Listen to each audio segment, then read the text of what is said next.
tentar representar o senhor aqui também, Vossa Excelência, que sempre muito alinhado também com as nossas ideias, a gente por isso formou um bloco de novo, respeitando também a posição do deputado Cláudio Abrantes, como líder do governo.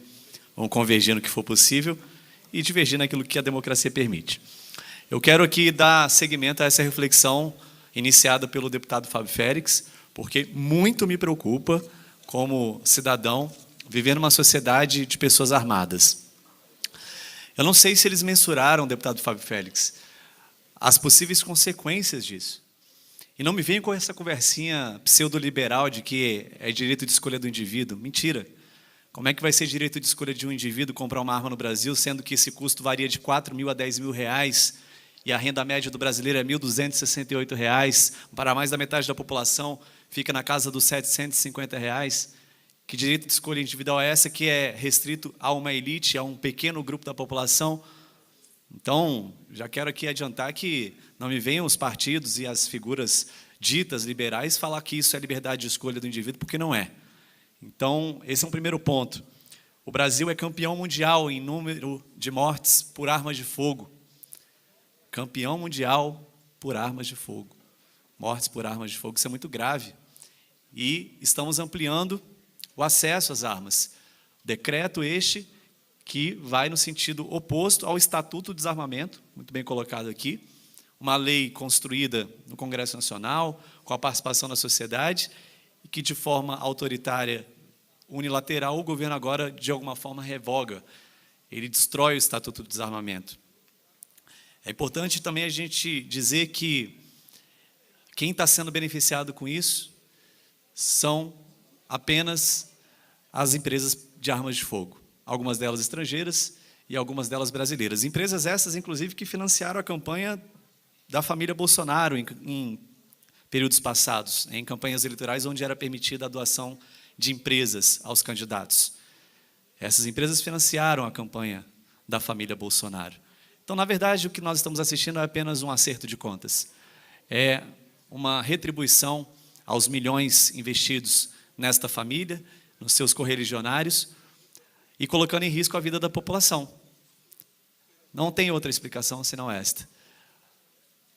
A gente repudia isso, fica muito preocupado aqui no Distrito Federal com a possibilidade no aumento do número de suicídios, com o aumento possível do número de mortes banais por causa de brigas no trânsito, brigas entre vizinhos, fora a corrupção das armas, que alimenta o tráfico, alimenta a violência urbana, que pode ser muitas vezes até justificada. Roubaram a minha arma e ninguém vai lá a fundo apurar, porque a própria polícia muitas vezes não tem condições de identificar o sumiço dessas armas. Então, quero aqui ratificar, fazer coro, lamentar e repudiar essa decisão do governo federal. Não tenho dúvidas de que as bancadas do Congresso Nacional, os partidos vão se mobilizar, isso muito provavelmente vai ser judicializado sim, porque passa por cima de uma legislação vigente no país. Espero que a gente possa aqui se unir em torno dessa causa, que é a cultura de paz, que a gente possa viver numa sociedade com menos armas, com menos violência, onde as pessoas sejam, de fato, protegidas pelas forças que devem fazer a promoção da paz e da segurança pública, mas que nós não vivemos numa sociedade do medo, que a gente olhe para o lado e desconfie do outro, se ele vai ter uma arma ou não. A gente vai ficar extremamente preocupado, receoso e inseguro, cada vez mais, se isso for à frente. Então, fica aqui o nosso repúdio ao governo Bolsonaro por permitir que, como o deputado Fábio também já tinha dito, advogados, agentes de trânsito, conselheiros tutelares, mandatários eletivos, né, deputados, vereadores, funcionários de empresas, segurança privada, pessoas residentes em área rural, o deputado vigilante frisou bem o risco que isso provoca no campo, que já é um lugar também de muita violência, de muito conflito e muito sangue no Brasil. Profissionais da imprensa que atuem na cobertura policial. Onde nós vamos chegar, senhores e senhoras? Onde nós vamos chegar? Não é essa a sociedade que a gente quer. A gente sabe que esse governo foi eleito para isso. Foi eleito para defender os interesses daqueles que financiaram suas campanhas, daqueles que o apoiaram, daqueles que estiveram ali nas suas maracutaias também de laranjal, de campanha, do seu partido. Mas nós não vamos aceitar. Lamento e repudio o governo Bolsonaro por mais esta medida horrível. Senhor presidente, eu tinha me preparado aqui para falar de novo da assistência social, porque foram aí 50 cargos extintos na secretaria, os CRAS, os CREAS, Centro Pop, está tudo detonado, mas eu vou participar desse debate do metrô, porque eu gosto bastante de falar sobre gestão. Não sou nenhum afã, nenhum seguidor, discípulo nem do estatismo e nem do privatismo.